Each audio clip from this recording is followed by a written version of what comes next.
Hello everyone, इस video में class 12th के लिए इंग्लिश सब्जेक्ट डिस्कस करेंगे जो कि सन 2024 में क्वेश्चन से पूछे जाने हैं। और उसके अलावा वो सारी बातों को डिस्कस करेंगे जो कि इम्पोर्टेंट क्वेश्चन है और जो कि बहुत ज़रूरी है इस साल में पूछे जाने वाले क्वेश्चंस। चलिए हम शुरू करते हैं। यहाँ पर देख सकते हैं ये एक तरीके से मॉडल पेपर है, पहले भी आपने देखा होगा, बट इसमें मैं कुछ इंपॉर्टेंट बात डिस्कस करूँगा आपसे कि आप उन्हीं चीज़ों पे अगर फोकस करेंगे ना तो आप बहुत आसानी से बेस्ट नंबर ला सकते हैं। यहाँ पर देख सकते हैं आप, ये जो क्वेश्चंस है ये आपका मॉडल पेपर का है, यहाँ सन 2024 का है। और ये देखिए इंग्लिश आपका कंपलसरी सब्जेक्ट हो जाता है। उसके अलावा यहाँ देखेंगे फुल मार्क्स आपका ये सब पता होता है, 3.25 घंटे का आपको टाइम दिया जाता है। ये सारी चीज़ें आप पहले से जानते हैं। चलिए अगर क्वेश्चंस की बात करें तो यहाँ पर साफ साफ लिखा हुआ है कि आपका जो सेक्शन होगा 2 सेक्शन में बटा होगा, ए होगा और बी होगा।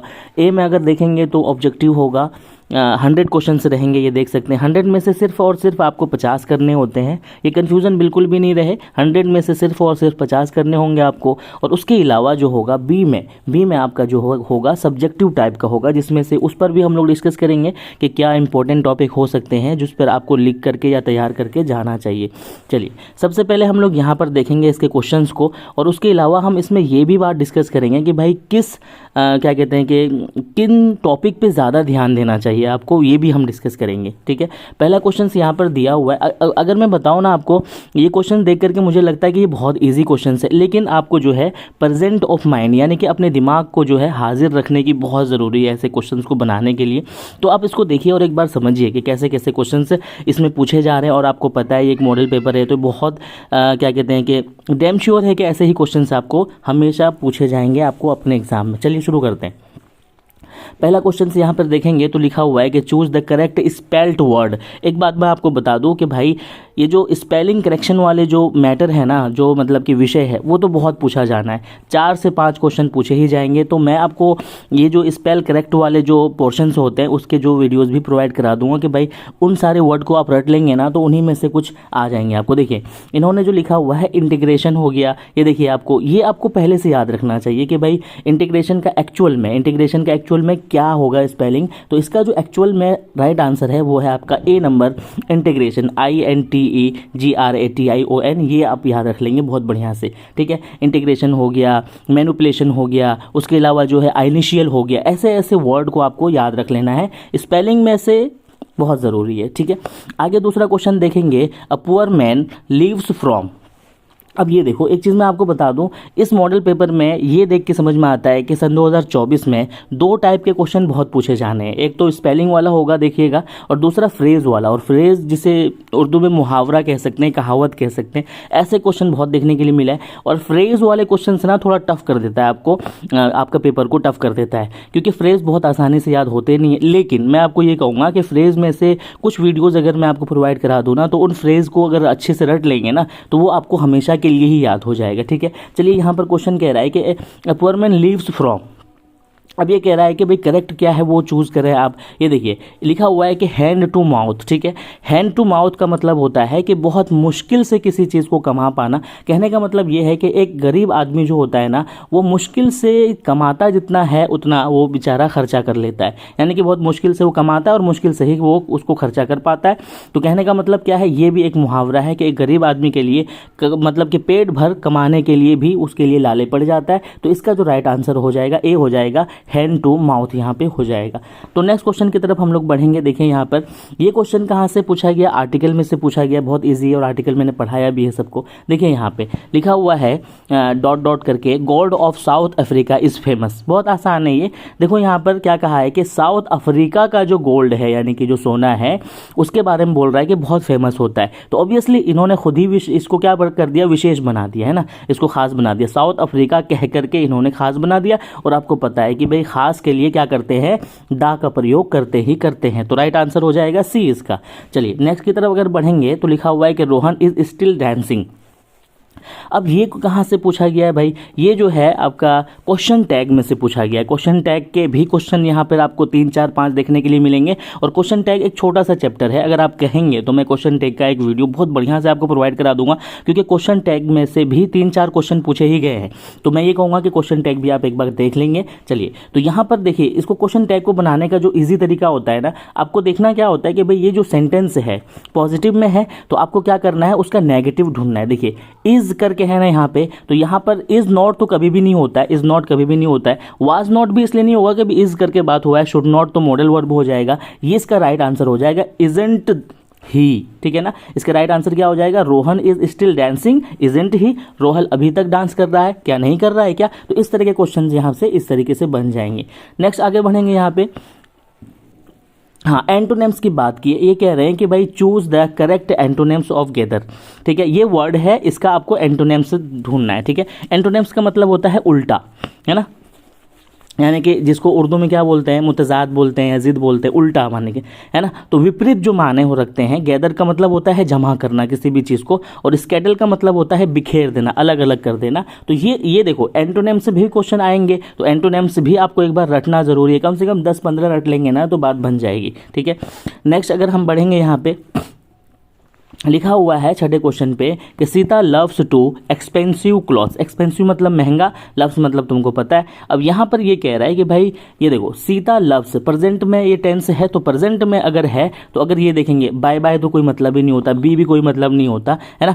यहाँ भी बाय बाय का मतलब कुछ नहीं होता है, बाय का मतलब होता है ये वाला जो है खरीदना। ठीक है, तो सीता क्या करती है, बहुत महंगे कपड़े खरीदती है, तो इसका राइट आंसर क्या हो जाएगा आपका बाय, BUY, क्या कहते हैं कि बाय। बहुत ईजी है ये बहुत मुश्किल नहीं है। आगे बढ़ेंगे, लिखा हुआ है कि द चेयरपर्सन हैड टू, ठीक है ना, chairperson had to meet the meeting. ठीक है, चेयरपर्सन किसको बोलते हैं, अरे कहीं का भी किसी भी बिजनेस का या कहीं किसी भी फील्ड का जो हेड होता है ना, उसी को बोलते हैं चेयरपर्सन। ठीक है, तो चेयरपर्सन हैड टू है differ, DEFER differ the meeting, यानी कि इसको चेयरपर्सन को या हेड को अपनी मीटिंग क्या करना पड़ा। डिफर का मतलब यहाँ पे हो जाएगा पोस्टपोन करना, आगे बढ़ाना, उसी वजह से यहाँ पर ये ऑप्शन लगेगा। ठीक है, डिफर मीनिंग आ जाएगा। Choose the correct sentence. ठीक है, यहाँ पर अगर आप देखेंगे ही इज़ फाउंड, देखो ये मैंने आपको बताया था कि फाउंड ऑफ जो होता है, फाउंड के साथ में हमेशा ऑफ लगता है, और फाउंड ऑफ का मतलब क्या हो जाता है, शौकीन होना। ठीक है, अब ये देखिए यहाँ पे, और फाउंड ऑफ के साथ में हमेशा रीडिंग यानी कि चौथा फॉर्म लगता है। ठीक है, तो देखिए यहाँ पे पहला क्या लिखा, ही इज़ फाउंड टू तो कभी नहीं आता है, फाउंड के साथ में हमेशा ऑफ लगता है, तो इसका राइट आंसर हो जाएगा he is found of reading novels, वो नॉवेल्स को पढ़ने का बड़ा शौकीन है। ठीक है ना, चलिए आगे बढ़ते हैं। 9 क्वेश्चन ये कह रहा है कि go out for a walk. ठीक है, तो यहाँ पर क्या हो जाएगा, चूज करेक्ट ऑप्शन। मैंने आपको बताया था ये मॉडल में से क्वेश्चन से है, यानी कि I should go out for a walk. ठीक है ना, तो ये क्या हो जाएगा, ये सजेशन जब हम देते हैं तो खुद को भी अगर सजेशन दे रहे हैं या फिर इरादा कर रहे हैं, तो उस तरीके से जब हम क्वेश्चन सेंटेंस बनाते हैं तो हमें शुड की आवश्यकता बनती है। ठीक है, तो यहाँ पर क्या हो जाएगा, शुड। ठीक है, तो शुड राइट आंसर हो जाएगा। नेक्स्ट की तरफ बढ़ेंगे, लिखा है कि भाई हैज़ द ट्रेन अराइव्ड, है ना। अब देखो यहाँ पर क्या होगा, इन स्टेशन, बाय स्टेशन या फॉर स्टेशन। तो ये जो शॉर्ट जगह होती है, छोटी जगह जो होती है ना, तो उन जगहों के लिए हम एट का प्रयोग करते हैं। तो यहाँ पर क्या हो जाएगा, तुम्हारा एट हो जाएगा, एट द स्टेशन। स्टेशन के साथ में हमेशा एट लगेगा, या फिर किसी विलेज में तुम रह रहे हो या फिर किसी बस स्टॉप की बात हो रही है तो वहाँ पर हमेशा एट लगेगा, क्योंकि नैरो प्लेस होता है वो, तो नैरो प्लेस के लिए हमेशा एट लगता है। ठीक है, the wind over the trees. देखो क्या कहते हैं कि यहाँ पर जो क्या ये कह रहा है कि यहाँ पर तुमको क्या करना है, करेक्ट वर्ब को चुनना है, और ये जो करेक्ट इसका वर्ब हो जाएगा, ये जो वाइंड है, हवा जो बहती है वो पेड़ के ऊपर से बहती है, तो ये जो इसका थर्ड फॉर्म है ब्लो का, यही आपका राइट आंसर हो जाएगा। ठीक है ना, तो क्योंकि विंड के बारे में बात हो रही है तो ये सेकेंड जो फॉर्म है वो लगेगा आपका। 12वां क्वेश्चन देखेंगे, पीपल स्पीक हिंदी इन बिहार। ठीक है ना, choose the correct passive voice. देखो पैसिव वॉइस बनाना बहुत ईजी होता है। सबसे पहले आप किसको पकड़ो, सबसे पहले ऑब्जेक्ट को पकड़ लो। ठीक है ना, और ये सेंटेंस किस में है, प्रेजेंट में है। प्रेजेंट में अगर रहेगा तो इज एम आर लगेगा। ठीक है ना, तो यहाँ पर अगर हम उठाते हैं, यहाँ पे ऑब्जेक्ट को उठा लो यहाँ पे, तो यहाँ पर क्या देखेंगे कि हिंदी इन बिहार। ठीक है, क्या कहते हैं, हिंदी इज स्पोकन। यहाँ देखिए हिंदी यहाँ पर जो है ऑब्जेक्ट क्या है, यहाँ से देखिए, Hindi is spoken in Bihar, ठीक है। तो बिहार में जो क्या कहते हैं कि लोग जो है वो हिंदी बोलते हैं। पीपल हमेशा नहीं लगता है, पीपल की आवश्यकता नहीं है, लगा भी दे तो कोई बड़ी बात नहीं होती है, बट राइट आंसर आपका ए हो जाएगा, Hindi is spoken in Bihar, ठीक है। नेक्स्ट की तरफ बढ़ेंगे, यहाँ पे ये लिखा हुआ है 13वां जो क्वेश्चन है, you are to help the poor, ठीक है। अब ये देखो यहाँ पर क्या कर रहा है, रिक्वेस्ट कर रहा है, ठीक है। तो ये आपसे अगर जो बोला जाएगा तो आपसे रिक्वेस्ट किया जाएगा, और ये हमेशा किस में होता है, थर्ड फॉर्म में होता है, ठीक है। You are requested to help the poor, ठीक है। नेक्स्ट की तरफ बढ़ेंगे, लिखा है कि the meeting was cancelled as important members did not turn up. Turn up का मतलब होता है शामिल होना या फिर उसमें क्या कहते हैं कि शरीक होना। तो यहाँ पर क्या कह रहा है कि भाई मीटिंग को क्या कर दिया गया, कैंसिल कर दिया, इसलिए कि जो इम्पोर्टेंट मेंबर थे ना तो वो यहाँ पर आ नहीं पाए थे, है ना, पहुँच नहीं पाए थे। तो यहाँ पर देखेंगे अगर आप, तो यहाँ पर सम का प्रयोग होगा कि some important members didn't turn up, कुछ जो है मेंबर्स नहीं आ पाए थे जिसकी बिना पर हमें क्या करना पड़ा, पोस्टपोन करना पड़ गया, मीटिंग को कैंसिल करना पड़ गया। ही किल्ड द टाइगर, ठीक है ना। अब एक चीज़ तुमको याद रखना है, ये भी क्या है, तुम्हारा प्रीपोजिशन में से है। अगर कोई चीज़ किसी आदमी के द्वारा किया जाता है तो बाई का प्रयोग करते हैं, ठीक है ना, बाई का प्रयोग करते हैं। लेकिन कोई चीज़ अगर किसके द्वारा किया जा रहा है, किसी वस्तु के द्वारा की जा रही है, तो हम क्या करेंगे, विथ का प्रयोग करेंगे, ठीक है। He killed the tiger with, ठीक है ना, क्या हो जाएगा यहाँ पे, विथ का प्रयोग होगा, जब विथ अ गन। तो इसका जो राइट आंसर हो जाएगा सी हो जाएगा, ठीक है। बढ़ते हैं इसकी तरफ, क्या कह रहे हैं, द चिल्ड्रन, ये बहुत इजी क्वेश्चन है, रिक्वेस्टेड टू सिट डाउन। अब ये देखो कितना आसान है, ये कह रहा है भाई चिल्ड्रन क्या है आपका, ये तो आपका क्या है, प्लूरल है, तो ऑब्वियसली प्लूरल है तो आपको क्या चाहिए, आर चाहिए। तो क्या हो जाएगा, the children are requested to sit down, children से रिक्वेस्ट किया जा रहा है कि भाई आप बैठ जाओ, ठीक है ना। 17 पे कह रहा है कि भाई Samaresh will always remember you. अब ये पता क्या कह रहा है, ये कह रहा है कि choose the correct negative sentence, ठीक है ना। नेगेटिव सेंटेंस क्या हो जाएगा इसमें, देखो अब ये क्या करता है ना कि Samaresh will always remember you, Samaresh तुम्हें हमेशा से याद रखेगा, इसका मतलब यही है।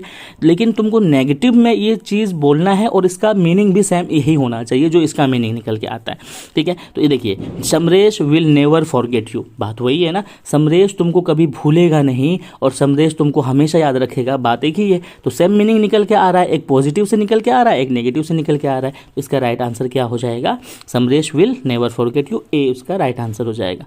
नेक्स्ट की तरफ अगर बढ़ेंगे, he said I am happy today, ठीक है। देखो भाई ये जो नरेशन होता है ना ये थोड़ा सा टफ होता है, बट अगर तुम ट्रिक को समझोगे ना तो बहुत आसानी से पकड़ लोगे। देखो सेड जहाँ भी रहेगा तो वो सेड में ही आएगा, ठीक है। अगर सेड के साथ में टू नहीं है तो वो बदलाएगा नहीं। तो अब देखिए यहाँ पे पहला तो यूं ही कट जाएगा, कैन क्यों आएगा, सेज भी तो नहीं आएगा ना, और said that he was happy that day. अब देखो यहाँ पर सैड आया है, ठीक है, लेकिन यहाँ पर देखिए टुडे को इन्होंने बदला नहीं है ना, टुडे को इन्होंने बदला नहीं है यहाँ पे। तो यहाँ पर अब देखेंगे तो दैट डे को बदल दिया है, तो इट्स मीन कि आपका राइट आंसर क्या हो जाएगा, he said that he was happy that day, ठीक है ना। तो ये आपका राइट आंसर हो जाएगा। बढ़ते हैं इसकी तरफ, वो कह रहा है कि भाई she is not she looks. अब देखो ये क्या कर रहा है, ये एक कंपेयर वाला सेंटेंस होता है, कंपेरेटिव इसको बोलते हैं, ठीक है, डिग्री कंपेरेटिव सेंटेंस बोलते हैं इसको। तो इसमें क्या होता है ना, एज वेल एज का प्रयोग करता है, ठीक है ना। तो आपको अगर कहेगा कि तुम जो है उसी की तरह से लगते हो तो as well as you look like, ऐसे वाला सेंटेंस है ये। तो इसको कैसे बनाना होता है, देखिए she is not she looks, ठीक है। तो इसका जो राइट आंसर हो जाएगा तो ये हो जाएगा she is not as tall as she looks. वो इतनी लंबी नहीं है जितनी कि वो दिखती है, ठीक है। तो ये इसका सही आंसर हो जाएगा। और ये सब कभी भी नहीं होगा, आप पढ़ेंगे तो आपको समझ में खुद से आ जाएगा। 20वें क्वेश्चन की तरफ अगर बढ़ते हैं, there were trees on side of the road. देखो ये खुद ही कह रहा है कि भैया रोड के साइड में जो क्या था, ट्री था। तो नीदर तो कभी भी नहीं लगेगा, इधर आ जाएगा, ठीक है।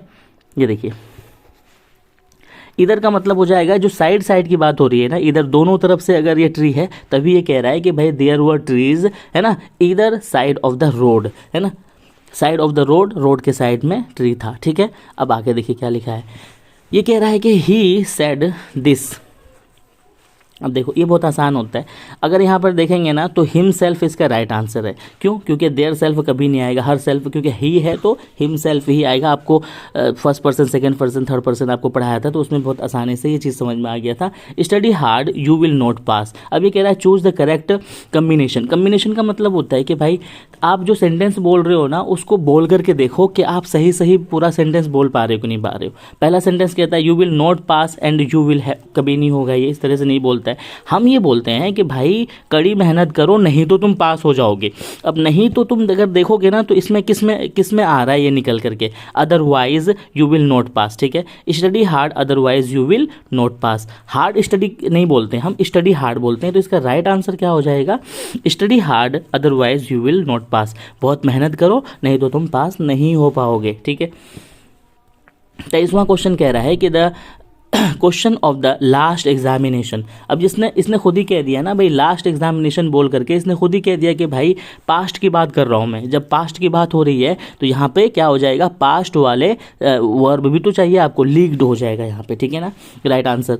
उसके बाद लिखा है कि ही ट्रेवल्ड ऑल। देखिए भाई ऑल जहाँ पर भी आएगा प्रीपोजिशन के साथ ना, तो ऑल के साथ में हमेशा क्या आएगा, ओवर का प्रयोग होगा। ठीक है, he travelled all over the world. उसने पूरी दुनिया का क्या कर लिया है, यात्रा कर लिया है, ट्रेवल कर लिया है। ठीक है ना, अगर ऑल आएगा तो ओवर के साथ में आएगा, ऑल ओवर करके आएगा। ठीक है, वो याद रखिएगा।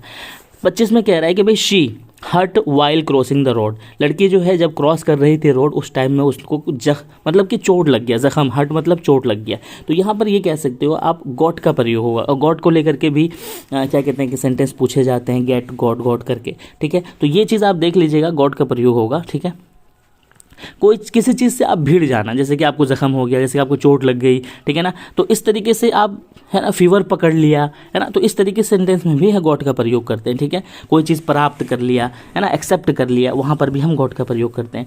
26वां क्वेश्चन अगर देखेंगे, the habit of smoking choose the correct option. अब ये कह रहा है कि ये जो स्मोकिंग यानी कि जो सिगरेट पीने की जो आदत है ना, अब यहाँ पर क्या कौन सा वर्ड जो है, कौन सा जो सेंटेंस है फिट बैठेगा। गिव इन टू तो कभी नहीं आएगा, गिव ऑफ भी नहीं आएगा, गिव एट भी वर्ड आता ही नहीं है। उसके बाद में जो सी देख रहे हो आपने यहाँ पे, गिव अप का मतलब होता है छोड़ देना। अब तुम बोल के देखो, give up the habit of smoking, कहने का मतलब है कि तुम छोड़ दो क्या, जो तुम्हारी सिगरेट की आदत है। तो ये सेंटेंस फिट बैठ जाएगा, तो इसी वही बोला था उसने। 27वां में बोल रहा है कि भाई चूज द करेक्ट स्पेलिंग। फिर से आ गया, मैंने बोला था स्पेलिंग वाला पूछेगा 3-4, तो वो स्पेलिंग वाले कुछ वर्ड्स होते हैं जो कि हमेशा पूछे जाते हैं, उनको भी मैं बता दूंगा आपको। इसका जो राइट आंसर हो जाएगा इम्प्रूवमेंट, IMPROVEMENT, इम्प्रूवमेंट जो है इसका राइट आंसर है। ठीक है, ये सब चीज़ें आपको रट के ही आ पाएगा, इसमें कुछ दिमाग नहीं लगाना है। ठीक है, आगे बढ़ते हैं। He said he is playing tennis. ठीक है, ये तो पता ही चल गया आपको डायरेक्ट इनडायरेक्ट का है। ठीक है, तो यहाँ पर डायरेक्ट इनडायरेक्ट का जो सेंटेंस होता है, ठीक है, वो बनाना बहुत इजी हो जाता है। इज़ है तो क्या करेंगे, उसको वाज से बदल देंगे। ठीक है, ही सेड, देखेंगे यहाँ पे वही चीज़ जो मैंने पहले बोला, देखो सेड के साथ में टू रहेगा तो ही वो बदलाएगा। अब एक ही जगह पे तो आप अगर सेड है तो सेड ही रह जाएगा। ठीक है ना, he said that he was playing tennis. अब ये बहुत आसान है, इज़ है तो वाज से बदल जाएगा। तो इस तरीके से चीज़ें जब आप पीछे से देखेंगे ना तो अच्छे से समझ में आ जाएगा। 29 में कह रहा है कि we saw the tree with fruits. ठीक है, अब ये कह रहा है कि हमने एक ऐसा ट्री को देखा, पेड़ को देखा जो कि फ्रूट से भरा हुआ था। क्या था, फ्रूट से भरा हुआ था, यही कहना चाह रहा है। और भरा होना और लदा होना का जो मीनिंग निकल के आता है वो लैडन से निकल के आता है। लैडिंग मतलब, देखो लीडिंग मतलब होता है भाई किसी को लीड करना, लेड का मतलब भी अलग होता है, लीड का मतलब भी वही होता है, लेकिन ये जो वर्ड है ना आपका लैडन, लैडन का मतलब होता है भरा होना, तो लदा होना एकदम फ्रूट से। तो ये सेंटेंस यहाँ पे सही बैठ रहा है, इसीलिए इसने बोला है आपको करेक्ट ऑप्शन को चुनो। तो इस तरीके से भी ध्यान रखना है आपको। None but brave deserve the fair. ठीक है, अब ये कह रहा है, देखो ये कह रहा है कि कोई नहीं, लेकिन जो ब्रेव होते हैं ना, देखो नन बट कोई नहीं, लेकिन ब्रेव जो होते हैं, बहादुर जो होते हैं ना, वो क्या है, वो बहुत ज़्यादा हिम्मती होते हैं। डिज़र्व, वो हिम्मत को बहुत ज़्यादा परखते हैं। तो यहाँ पर क्या आ जाएगा आपका द का प्रयोग होगा, द ब्रेव। क्योंकि देखो ब्रेव द ब्रेव बोल करके इसने स्पेशल बनाया कि वो पर्सन जो कि ब्रेव होते हैं। तो जब स्पेशल किसी चीज़ को बनाया जाता है, जैसे कि वहाँ पीछे था ना क्वेश्चन कि भाई अफ्रीका का जो सोना होता है ना वो ज़्यादा अच्छा होता है, बहुत फेमस होता है। इसी तरीके से जो ब्रेव यानी बहादुर जो पर्सन होता है ना वो क्या होता है, बहुत ज़्यादा फेयर होता है, निडर होता है। तो द का प्रयोग होगा। तो यहाँ पर राइट आंसर क्या हो जाएगा, ए हो जाएगा। ठीक है, चलते बढ़िया बढ़ते हैं आगे की तरफ। लिखा है कि ही डील्ड वेरी पोलाइटली। ठीक है, ही डील्ड वेरी पोलाइटली, उसने बहुत अच्छे से माने कि ईमानदारी से या बहुत मतलब एहतराम के साथ में मेरे साथ में व्यवहार किया। तो आपको पता है जब भी कोई प्रीपोजिशन का क्वेश्चन है ये, जब भी कोई चीज़ किया जाएगा किसी आदमी के साथ में तो क्या हो जाएगा, विथ मी का प्रयोग होगा। विथ मी यानी कि मेरे साथ में, उसने बहुत पोलाइटली के साथ में बिहेव किया। Choose the correct meaning of once in a blue moon. Once in a blue moon का मतलब क्या होता है कि तुम जो है एकदम चौंदवी का चांद या ईद का चांद बन गए हो। तो ये ही मीनिंग, तुम जो है ईद का चांद बन गए, ये भी फ्रेज में से आगे मैंने बोला था कि फ्रेज से क्वेश्चन आ रहा है, इसीलिए आपको फ्रेज वाले जो सेंटेंस है उस पर ध्यान देना चाहिए, तो आपको देना चाहिए। ठीक है ना। तो अब ये क्या कह रहा है कि भाई तुम तो क्या बन गए हो, एकदम ईद के चांद बन गए हो। तो यही मीनिंग किस सेंटेंस से निकल के आ रहा है, इससे इससे इससे किससे निकल के आ रहा है। ठीक है, द मून इज ब्लू, गलत। The moon is seen once, गलत। ठीक है ना। अब देखो यहाँ पे फ्रीक्वेंटली का मतलब होता है बार बार होना। अब यहाँ पर अगर एक वर्ड देखोगे इनफ्रीक्वेंटली, तो आप पूरा पढ़ के देखो, an event that happens infrequently यानी कि जो कभी कभार होता है। तो जब कभी कभार वाली बात आएगी तो यही तो कह रहा है ना कि भाई आप कभी कभार दिख रहे हो, यानी कि आप ईद के चांद हो गए। ठीक है ना। चलिए 33वां क्वेश्चन कह रहा है choose the odd one out. Odd one के भी 3-4 क्वेश्चन होते हैं और इसको पकड़ना बहुत ईजी होता है। देखो भाई ऑड का मतलब क्या होता है ना कि भाई जो उससे अलग है सबसे। देखो चेयर लकड़ी का बनता है, टेबल लकड़ी का बनता है, बेड लकड़ी का बनता है, लेकिन पुल जो होता है लकड़ी का नहीं बनता है, बल्कि पानी होता है उसमें। तो ये आपका ऑड वाला सेंटेंस हो जाएगा, इसलिए इसको समझना जरूरी है। ठीक है, आगे लिखा हुआ है कि is going to take the dog for a walk. देखो भाई ये जो जगह छोड़ के बनाते हैं ना क्वेश्चन, सच में ये बहुत कंफ्यूज करता है, लेकिन अगर आप चीज़ों को पकड़ लोगे ना तो आप एकदम समझ जाओगे। विच आएगा नहीं यहाँ पे, हुज भी नहीं आएगा, किसका मीनिंग नहीं है, होम जिसको मीनिंग नहीं आ रहा। अब देखो ये कह रहा है कि एक आदमी है जो क्या करता है, एक डॉग को टहलाने के लिए लेके जाता है ना। Who is going to take the dog for a walk, है ना। कौन लेके जा रहा है डॉग को वॉक पे। ठीक है, तो कौन के मीनिंग में यहाँ कर लिखल के आ रहा है। ठीक है, और आदमी के लिए बोला जा रहा है। 35वां में है कि choose the correct synonyms. Synonyms का मतलब क्या होता है भाई, मिलता जुलता मान है, यानी कि हम माने पर्यायवाची शब्द। तो डिलीशियस तो सबको पता होता है ना। तो डिलीशियस कभी कभी हम मम्मा अच्छा खाना बनाती है तो हम बोल देते हैं वाह what a delicious food mom. तो डिलीशियस का मतलब होता है बहुत लजीज, एकदम मज़ेदार। तो डिलीशियस का जो हम माने या फिर पर्यायवाची शब्द क्या हो जाएगा, टेस्टी। ठीक है ना। तो ये चीज़ें आपको याद रख लेना है कि सिनोनिम्स का मतलब क्या हो जाएगा। नहीं तो कितनी बार ऐसा होता है ना, वर्ड का माने भी पता होता है लेकिन हम ध्यान ही नहीं आता है। अब देखो एंटोनिम्स फिर से आ गया। देखो एंटोनिम्स सिनोनिम्स आएंगे 4-5, ये दोनों समझ लीजिएगा। और एंटोनिम्स सिनोनिम्स का तरीका क्या है, समझना कुछ नहीं बल्कि रटना है भाई, उसका वर्ड मीनिंग के साथ में उसको रट लेना है। तो एंटोनिम्स क्या कह रहा है, क्लेवर सबको पता है, क्लेवर मतलब एकदम शातिर चालाक। और स्टूपिड का मतलब क्या, बुद्धू बेवकूफ़। तो ये क्या हो जाएगा, इसका ये उल्टा शब्द है। तो ये क्या कहते हैं कि क्या है, एंटोनिम्स है, उल्टा शब्द है। तो इसका राइट आंसर क्या हो जाएगा आपका, स्टूपिड, इसका उल्टा हो जाएगा। ठीक है। 37वां कह रहा है कि choose the correct sentence. She is married with a dentist. ठीक है, लेकिन देखो किसी के साथ में अगर शादी की बात आती है तो हम किसका सेंटेंस का प्रयोग करते हैं, यहाँ पर हम टू का प्रयोग करते हैं। ठीक है ना। तो यहाँ पर देखेगा आप देखोगे she is married to a क्या कहते हैं कि डेंटिस्ट। ये आपको ध्यान रखना है, पढ़ते पढ़ते ये चीज़ें आपको आ पाएगा। ठीक है, आगे लिखा है द फोन इज़, एकदम ईजी है, रैंक्स तो होगा नहीं, इज़ लगा हुआ है भाई। इज़ अगर लगा हुआ है तो कहाँ चला जाएगा, इसको ING चाहिए। ठीक है, रिंगिंग, तो इसका राइट आंसर क्या हो जाएगा, ए हो जाएगा। नेक्स्ट बढ़ते हैं, birds can fly but dogs. बहुत आसान है कि भाई जो पक्षियाँ होती है ना उड़ सकती है, लेकिन डॉग उड़ सकता है क्या, कांट। क्योंकि देखो कांट वाला ही क्यों चुना मैंने, शुडंट क्यों नहीं चुना, इसलिए कि कैन फ्लाई कांट फ्लाई। ठीक है ना। तो इस तरीके से हम बनाते हैं, तो इसका राइट आंसर हो जाएगा कांट। कैन नॉट से शॉर्ट होता है ये। चलिए, choose the miss spelt word. अब देखो ये कह रहा है कि भाई यहाँ पे मिस स्पेल्ट यानी कि देखो मैंने बोला है ना कि स्पेलिंग वाले बहुत पूछे जा रहे हैं भाई, स्पेलिंग आपको एक बार बढ़िया से देखना चाहिए, ठीक है। अब देखो यहाँ पे एडवाइस की सही स्पेलिंग है, एड्रेस की भी सही स्पेलिंग है, धेर की स्पेलिंग भी सही है। एडिक्शन में जो होता है डबल डी होता है, एक ही डी दिया हुआ है तो डबल डी होगा, तो इसकी मिस स्पेल की गई है यानी कि गलत स्पेलिंग है इसकी, तो राइट आंसर यही हो जाएगा। 41वां क्वेश्चन कह रहा है कि choose the correctly spelled word. अब फिर से देखो 5-6 क्वेश्चन हो गए स्पेलिंग के, तो मैं ये कहूँगा कि भाई स्पेलिंग वाले जो शब्द होते हैं ना, उन्हें जो ऐसे वर्ड्स आते हैं उन्हें याद करना चाहिए। देखो हार्मनी का मतलब होता है मेल जोल, तो ये जो इसका राइट जो वर्ड है ये है आपका हार्मोनी, HARMONY। हार्मनी जो है मेल जोल की मीनिंग में आता है, ठीक है। अब इसका कोई ट्रिक नहीं है, इसको तो रटना ही पड़ेगा आपको, ठीक है। Choose the correct one word, है ना, सब्सटीट्यूशन, ठीक है।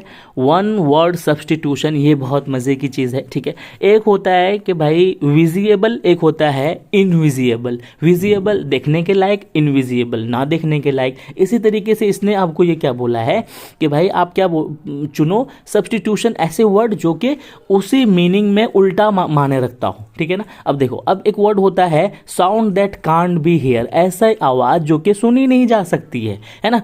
हेयर जो सुनी जा सकती है ना। देखो एक होता है ऑडियो एबल, ऑडियो एबल का मतलब जिसे सुना जा सकता है, एक होता है इन ऑडियो एबल, ठीक है। इन ऑडियो एबल तो जिसे नहीं सुना जा सकता है, तो इसने यही बोला है कि आप ऐसे शब्द को बताओ, साउंड कांट बी हेयर, ऐसी आवाज़ जो कि सुना नहीं जा सकता है, इसका मतलब भी वही है, ऐसी आवाज़ जिसे सुना नहीं जा सकता है। तो इसका जो राइट आंसर हो जाएगा इनऑडिएबल हो जाएगा, ठीक है। बढ़ते हैं नेक्स्ट क्वेश्चन की तरफ।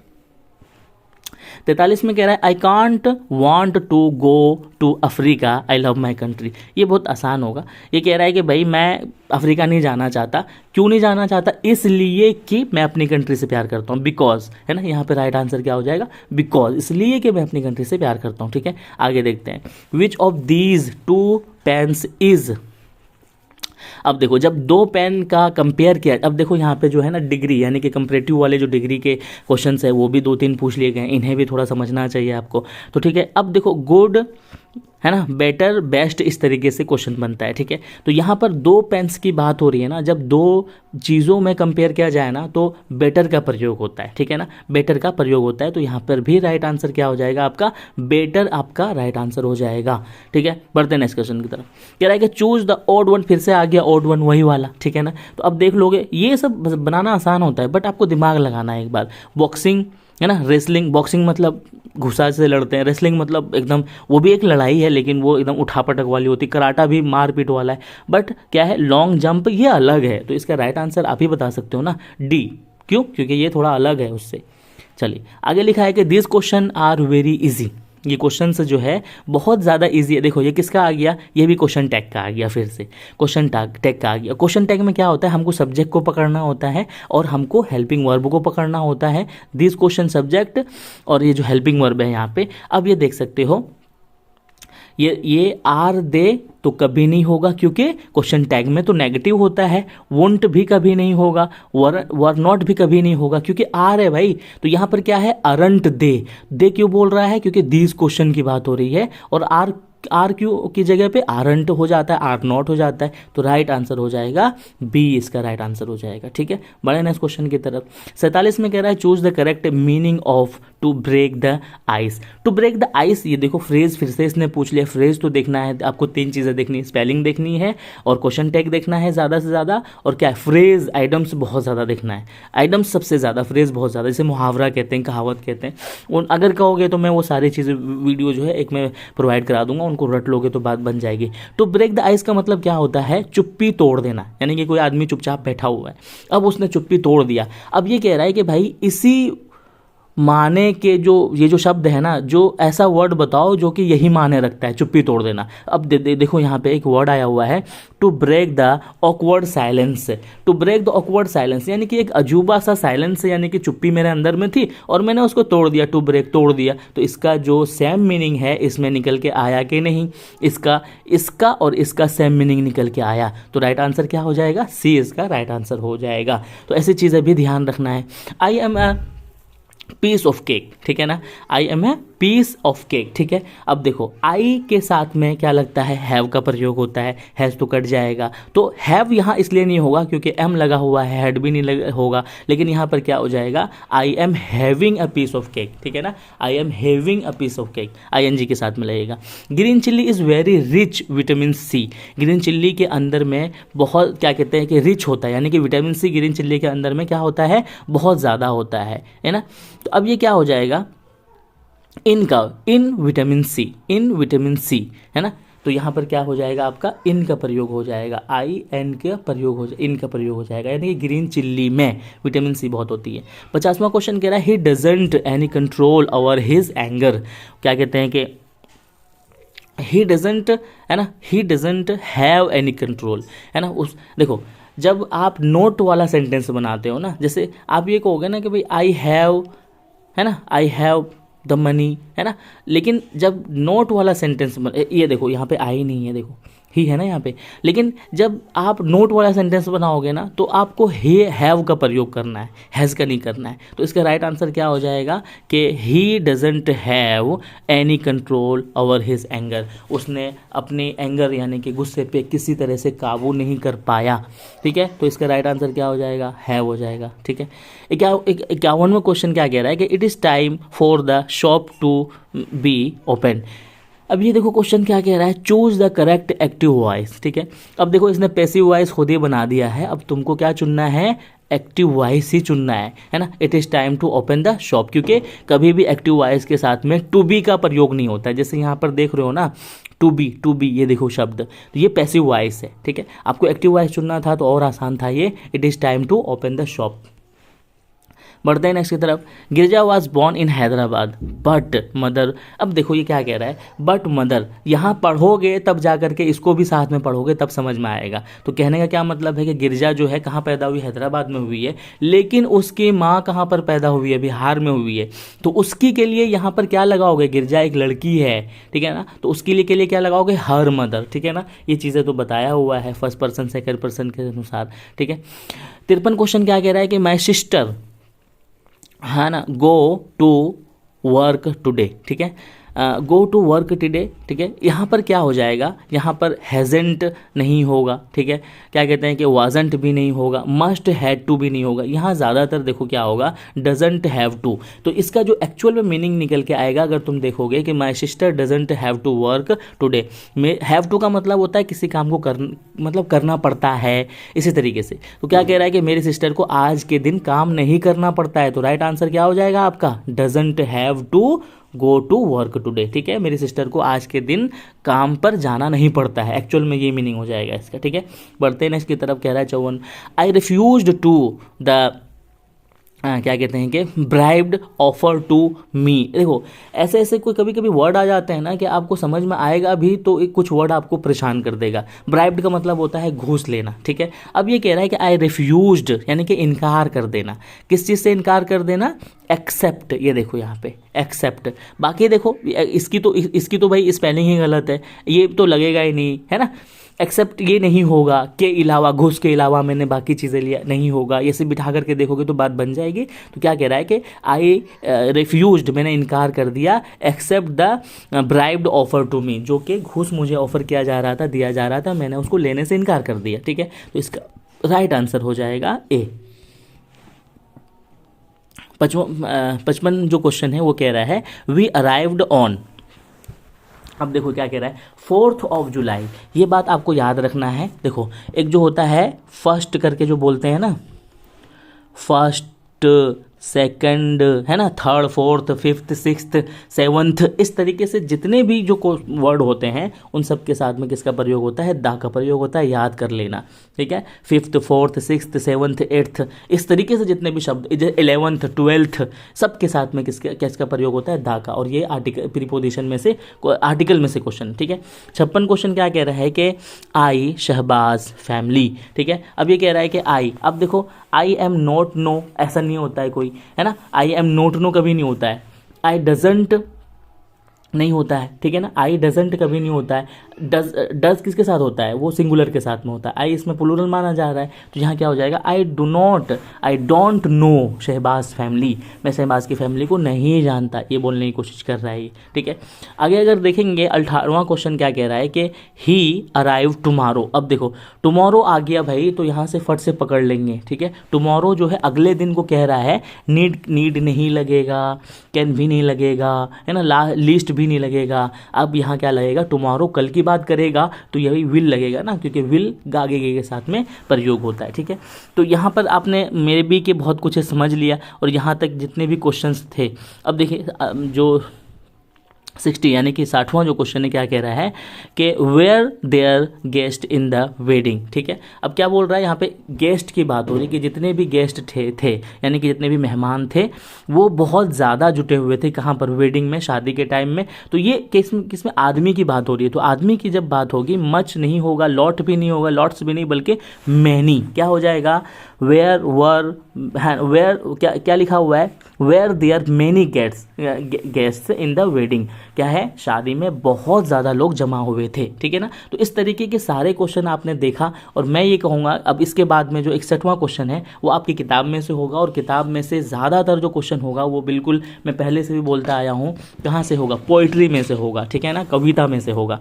तो अगर मैं आपको ग्रामर सेक्शन में से बात करूँ ना, तो मैं ये कहूँगा कि स्पेलिंग वाले वर्ड को रट लो, फ्रेज बहुत पूछ रहा है उसको रट लो, और उसके अलावा जो होता है क्वेश्चन टैग भी क्वेश्चन पूछे जा रहे हैं आपसे, तो मैं भी क्या आप उसको भी देख लोगे ना, तो आपको बेहतर से बेहतर नंबर लाने से कोई भी नहीं रोक पाएगा, ठीक है ना। अब बढ़ते हैं हम जो बुक वाले क्वेश्चन है उनको भी देख लेते हैं, ठीक है।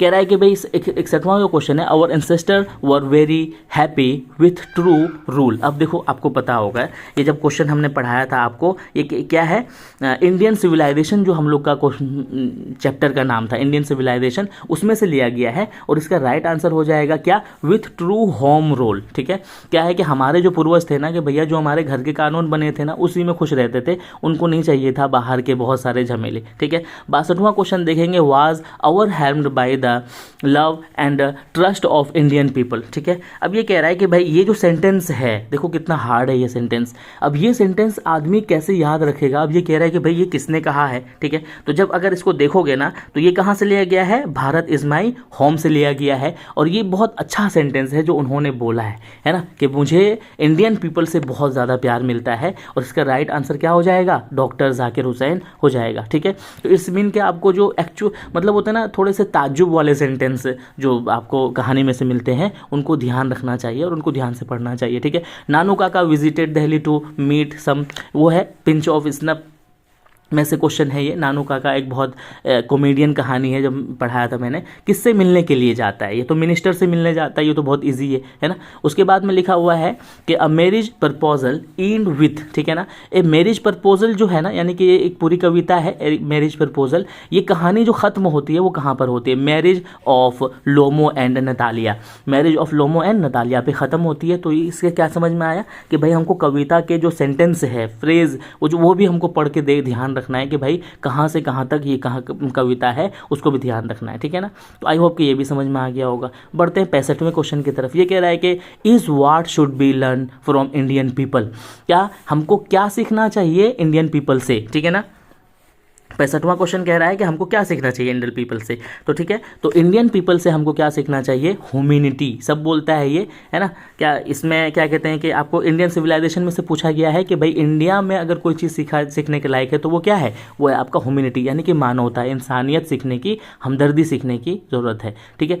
आगे देखेंगे हम, तो बेंजीज पेरेंट्स डिडेंट लाइक, बेंजीज के जो पेरेंट्स होते हैं वो पसंद नहीं करते, क्या नहीं पसंद करते हैं, वो नहीं पसंद करते हैं। देखेंगे इसका राइट आंसर को, फ्लोरेंस को पसंद नहीं करते हैं क्योंकि उसकी शक्ल बहुत भद्दी सी होती है, उसने किसी और से शादी लगाया। ये किस कहानी में से, द अर्थ कहानी में से है। तो वो किसी और को पसंद करता है और उसके माँ बाप दूसरे से। तो ये आपको ध्यान रखना है, कैरेक्टर भी आपको ध्यान रखना है कि क्या क्या पूछा गया है, ठीक है। बढ़ते हैं इस क्वेश्चन की तरफ में। Martin Luther King wanted to see as a developed state, देखो मार्टिन लूथर जो है किस स्टेट को बहुत डेवलप देखना चाहते थे, तो वो कौन सा है, अलाबामा। अलाबामा स्टेट को ये बहुत ज़्यादा डेवलप देखना चाहते थे, और ये कहानी हमने पढ़ा हुआ है, ठीक है ना। लिखा हुआ है कि भाई in ancient time there was a very rare species, ठीक है, जो पुराने पूर्वज के टाइम में था, तो उस टाइम में हमें कैसी जनजातियां देखने को नहीं मिलती थी, या बहुत कम देखने, रेयर मतलब बहुत मुश्किल से देखने के लिए मिलती थी। तो होमो क्या है, ये सेपियंस, होमो सेपियंस जनजातियां जो है बहुत कम देखने के लिए मिलता था, और ये चीज़ हमने देखा हुआ है जब हमने पढ़ा था, ठीक है। तो होमो ये किस में है, आइडिया, द आइडिया एक चैप्टर है आपका, उसमें देखने के लिए मिलेगा आपको कि ये क्या कह रहा है कि होमो जनजाति जो थी वो बहुत कम देखने के लिए मिलती थी, ठीक है। बढ़ेंगे आगे की तरफ, देखते हैं इसमें क्या पूछा हुआ है, ठीक है। कह रहा है कि भाई द इम्पोर्ट, ठीक है ना, इफेक्ट ऑफ वेस्टर्न, ठीक है, इंपोर्ट नहीं होगा, द इफेक्ट ऑफ क्या कहते हैं कि western medicine in traditional societies in one of the most problematic areas of, ठीक है। अब ये क्या कह रहा है कि भाई वेस्टर्न के जो मेडिसिन है या ट्रेडिशनल जो सोसाइटीज़ है जो बहुत ज़्यादा डेवलप कर रहा है, वो सब हमें किसी ना किसी तरीके से क्या कर रहा है, प्रॉब्लम क्रिएट कर रहा है। तो वो किस तरीके से प्रॉब्लम कर रहा है, इसलिए कि ये मॉडर्नाइजेशन यानी कि बहुत नई नई चीज़ें बढ़ती जा रही है, ठीक है ना। गाड़ी किसका, बगैर किक का, है ना, कार किसका, बगैर चाबी का, है ना, मतलब ऑटोमेटिक चीज़ें चल रही है। तो इन सब चीज़ों से लोगों को क्या हो गया, प्रॉब्लम होती जा रही है, इसलिए ये क्वेश्चन यहाँ पर देखने के लिए हमें मिला है, ठीक है। 70 क्वेश्चन क्या कह रहा है कि सीबी वाज फैसिनेटेड बाई, ठीक है, सीबी वाज फैसिनेटेड बाई, अगर आप देखेंगे तो ये क्वेश्चन इसका जो राइट आंसर हो जाएगा ए हो जाएगा, ठीक है। गार्ड्स इसका राइट आंसर हो जाएगा। और ये लिया किस चैप्टर में से गया है, द आर्टिस्ट में से लिया गया है, द आर्टिस्ट में से लिया गया है, ठीक है। 71वां क्वेश्चन क्या कह रहा है, the poet John Donne is not very of, ठीक है।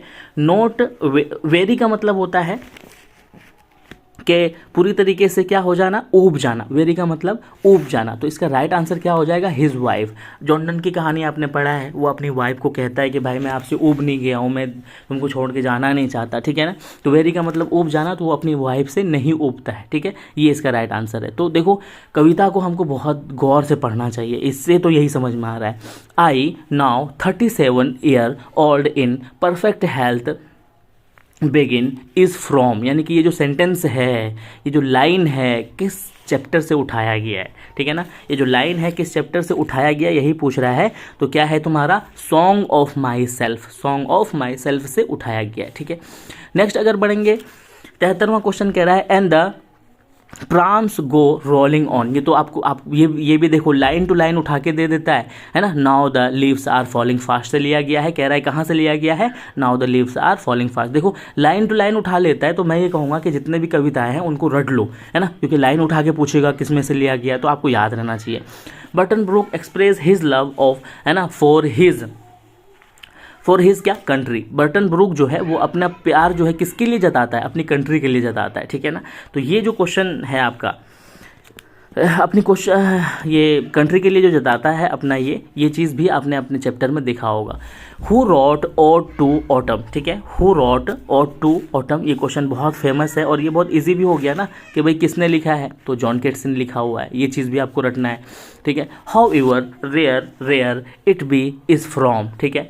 तो ये जो आपकी कविता, ये देखो ये भी कविता में से ही पूछा गया है, तो इसको अगर आप देखोगे तो इसका राइट आंसर क्या हो जाएगा, एन एपिताफ, ठीक है। इन एपिताफ में से ये जो लाइन है वो लिया गया है, ठीक है। बढ़ते हैं इस क्वेश्चन की तरफ। 77 the poet witnessed left on the burning ghat, ठीक है।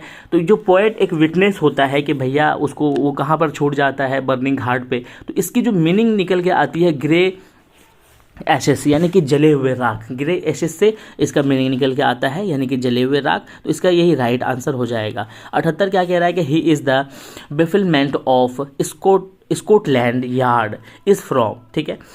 तो ये क्या, कितना 78वां क्वेश्चन का क्या कह रहा है कि भाई ये जो क्या कहते हैं स्कॉटलैंड यार्ड में जो वो जितनी भी कहानियाँ होती है वो किसके थ्रू से, किसके माध्यम से की जाती है, तो इसका राइट आंसर है मैकेविटी, वो मिस्ट्री कैट होती है, वो कहानी भी हमने पढ़ा था, है ना।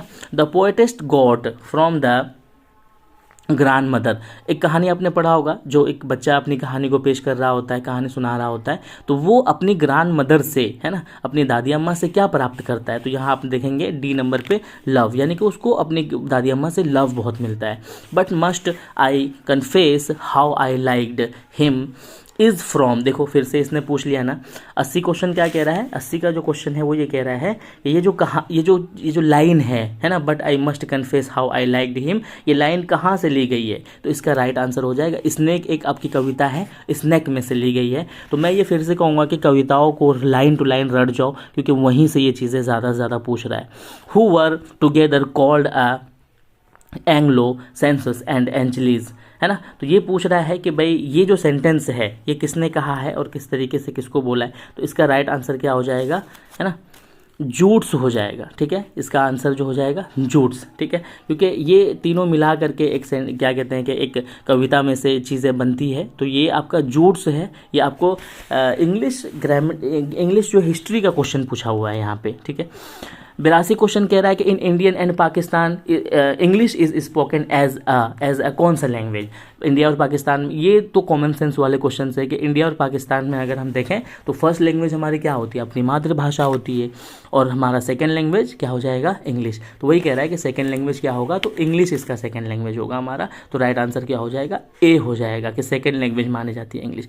मैकेविटी ऑलवेज हैज़ एन, वही बिल्ली जो बहुत रहस्यमय होती है, क्या कह रहा है, एलिबी। एलिबी का मतलब होता है बहुत चालाकी से। एलिबी का मतलब है कि भाई हर चीज़ का बहाना ढूंढ लेना, यानी कि उसको अगर कोई देख भी लेता है तो ऐसे अपने आप को रिएक्ट करता है जैसे सो रहा है, इस तरीके से बहाना जो ढूंढ करके अपने आप को दिखाता है ना, उसी को बोलते हैं एलिबी। तो मैकेविटी के बारे में तो आप जानते ही हो, तो ये वर्ड का मीनिंग भी याद रहना चाहिए। ठीक है, आगे लिखा है the pharaohs were the rulers of, pharaohs यानी कि वही फिरौन कहाँ का रूलर था, ये तो सबको पता है, इजिप्ट का था ये। फिरौन कहाँ का रूलर था, उसको इंग्लिश में क्या बोलते हैं, फेरोहोश बोलते हैं। ठीक है, तो ये कहाँ का रूलर था, ये रूलर था आपका इजिप्ट का। कितना क्वेश्चन है, 84, और ये लिया कहाँ से गया, इंडियन सिविलाइजेशन में से ये क्वेश्चन उठाया हुआ है। देखो, तो चैप्टर को बहुत बढ़िया से पढ़ना चाहिए। Doctor Zakir Hussain was also the, क्या थे ये डॉक्टर जाकिर हुसैन, और क्या माने जाते थे ये, गवर्नर भी थे ये, बिहार के गवर्नर बने थे। ठीक है, राइट आंसर हो जाएगा, बिहार के गवर्नर भी थे। The basket ended over the narrator of the नानो काका, इस, है ना, पिंच ऑफ स्निप में से लिया गया है ना, पिंच ऑफ स्नफ में से ये लिया गया है कि वो जो बास्केट जो नानू काका देता है उस बच्चे को, उसमें क्या रहता है, किटन रहता है उसमें, यानी बिल्ली रहती है ना, तो सी इसका राइट आंसर हो जाएगा। Let us note वैलो in the valley of the despair was said by. ठीक है, अब देखो कितनी बड़ी बात है, ये सेंटेंस उठा लिया, उठा के क्या बोल रहा है कि भाई हमें ये बताओ कि ये वर्ड कहा किसने। तो हम जब तक लाइन टू लाइन नहीं पढ़ेंगे तब तक हम इसको बता नहीं पाएंगे। ऑब्वियसली मार्टिन लूथर ने कहा है अपनी कहानी में, और बहुत अच्छी तरीके से इसने अपनी कहानी को पेश किया है। 28वां अगर क्वेश्चन देखेंगे तो has enable us to the get a variety of the enjoyment. ठीक है, तो ये जो इंजॉयमेंट वाली बात है ना, enable to get a variety of enjoyment, ऐसी कौन सी इसमें कविता या कहानी है कि जिसमें तुमको बहुत ज़्यादा इंजॉयमेंट देखने के लिए मिलता है, तो वो है आपका यहाँ पर देखने के लिए मिलेगा आवर इंटेलिजेंस। ठीक है ना, आवर इंटेलिजेंस। ठीक है, अब ये कहाँ से मिलेगा, ideas that have help, ideas that have help जो एक चैप्टर है आपका। ठीक है, फ्रीडम ऑफ प्रेस इज, ठीक है, during war, freedom of press क्या कहते हैं कि फ्रीडम यानी कि आज़ादी जो थी हमें वॉर के टाइम में रेस्ट्रिक्टेड कर दी गई थी, हमें रोक दिया गया था, हमें किसी तरह से एक्सप्रेस करने की फ्रीडम नहीं दिया जाता था। तो ये चीज़ भी आप जो है सेंटेंस बोल कर देखो, सेंटेंस एक उन्होंने उठाया और बीच में से उसको गायब कर दिया और यहाँ पर लाके बिठा दिया। तो कहने का मतलब है सेंटेंस भी आपको बढ़िया से पढ़ना होगा आपको। Pearl Buck visited India to, ये जो क्या कहते हैं कि इंडिया जो घूमने के लिए आए थे, तो ये घूमने जब आए थे तो किस लिए घूमने के लिए आए थे ये, तो ये किस लिए आए थे घूमने के लिए, meet the young intellectual and क्या कहते हैं कि पीजेंट्स ऑफ इंडिया, ये याद रखना है, ऐसे ऐसे सेंटेंस पूछे जाते हैं। ठीक है ना, 91 नंबर पे John Donne wanted to go on a ठीक है कंटिनेंटल ट्रिप। कंटिनेंटल ट्रिप का मतलब होता है महाद्वीप का, बहुत क्या कहते हैं कि घूमना, महाद्वीप से दूर जाना, यहाँ से वहाँ, वहाँ से यहाँ जाना। ठीक है ना, आगे लिखा है ऑटम इज़ द, अब देखो रीज़न लिखा है इन्होंने, सीज़न होना चाहिए, सीज़न ऑफ मेलो। ठीक है, अब ये जो क्या कहते हैं कि मेलो, तो ये जो आप जो है ऑटम जो कहानी पढ़ा हुआ है, तो ये जो कहानी लिया गया है, ये कौन से इसमें से लिया गया है, फ्रूटफुलनेस में से, ठीक है। अब ये देखेंगे आप, फ्रूटफुलनेस यहाँ पर भराएगा, तो इसका राइट। अब देखो ये कैसे आप बना पाओगे, जब तक आप इन कविताओं को रटोगे नहीं ना, तब तक इसका बात नहीं बनेगा, ठीक है। तो मैं ये कहूँगा कि भाई कविताओं को बढ़िया से रट जाओ। 93 में कह रहा है in heart of at peace under a English heaven is from, ठीक है। अब ये भी देखो, ये एक लाइन उठाया और लाइन उठा करके क्या कहा कि ये किस कविता में से लिया गया है। तो ये किस कविता में से लिया गया है, ये जो लिया गया है ये आपका क्या कहते हैं कि ये हो जाएगा आपका, हाँ, द सोल्जर, ठीक है। ये आपको द सोल्जर से लिया गया है। 94 क्वेश्चन क्या कह रहा है कि भाई pick an armful of darkness to bring it here to lie is from. अब देखो इसने भी सेंटेंस उठाया और क्या बोला कि ये भी कहाँ से लिया गया है, ठीक है। तो ये कहाँ से लिया गया है, ये आपका जो लिया गया है ये भी आपका ग्रांड मदर से, माय ग्रांड मदर हाउस से लिया गया, ठीक है। अब देखो ये जितने भी कविताएं हैं ना, मैं फिर से बोलूँगा कि इनको रटो बढ़िया से, तभी जा करके आप इसका आंसर दे पाओगे। हु इज़ होपिंग टू, है ना, सीज नोट टिल डेथ, ठीक है। कौन ये चीज़ होप कर रहा होता है, उम्मीद कर रहा होता है कि मुझे क्या कहते हैं मरना नहीं है, ठीक है। तो इसका राइट आंसर क्या हो जाएगा, सी, इसका, है ना, what with man, what with man. और ये कहाँ से लिया गया है, ये भी लिया गया है आपका सॉन्ग ऑफ माई सेल्फ से लिया गया है, ठीक है। नेक्स्ट बढ़ते हैं क्वेश्चन की तरफ। 96 पे क्या कह रहा है, starving through the leaves wood is from, ठीक है। ऑब्वियसली ये तो कहाँ से लिया गया है, now the leaves are falling fast से लिया गया है, ठीक है। नेक्स्ट बढ़ते हैं 97 क्वेश्चन की तरफ में। क्या कह रहा है कि लेस्लैंड रॉट ड्यूरिंग द, है ना, इंग्लिश पीरियड। ये जो क्या कहते हैं कि कहानी है, ये लेस्लैंड जो है ये किस टाइम में लिखा गया है, तो मिडिल पीरियड में। अब देखो ये कहाँ से आ रहा है क्वेश्चन, ये क्वेश्चन आ रहा है आपका इंग्लिश हिस्ट्री में से क्वेश्चन आ रहा है, ठीक है ना। आगे बढ़ते हैं। The earlier 18th century is also known as the क्या, ये जो 80th सेंचुरी है ये किस नाम से भी जाना जाता है, अगस्टिन नाम से भी जाना जाता है। ये चीज़ आपको हिस्टोरिकल में से मिलेगा, इंग्लिश की हिस्ट्री पढ़े देखेंगे तो वहाँ से मिलेगा।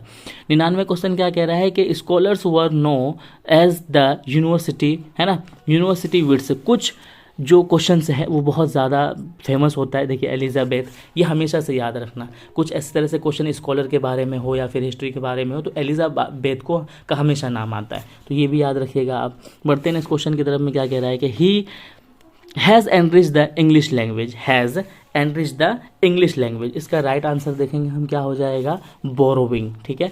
बोरोविंग ने इंग्लिश लिटरेचर को बहुत आगे बढ़ाया। तो ये बहुत लंबी वीडियो हो गई, आई होप कि समझ में आया होगा। किसी तरह का कोई सुझाव हो, कोई क्वेश्चन हो या कोई कमेंट हो तो आप ज़रूर बताइएगा। इसी तरह के मॉडल पेपर या इसी तरह के इंपॉर्टेंट क्वेश्चन मैं उर्दू में भी लाने वाला हूँ, और इस तरीके से जो इंपॉर्टेंट क्वेश्चन होगा, VVI क्वेश्चन होगा, वो भी मैं आपको डिस्कस कराऊंगा। बस शर्त यह है कि इस वीडियो को कितने लोग देखते हैं, कितने लोगों में शेयर होता है। अगर ये ज़्यादा से ज़्यादा लोग देखते हैं और फ़ायदा पहुँचता है तो मैं ज़रूर इस तरह के और भी वीडियोज़ बनाने की कोशिश करूँगा। Thank you so much video देखने के लिए।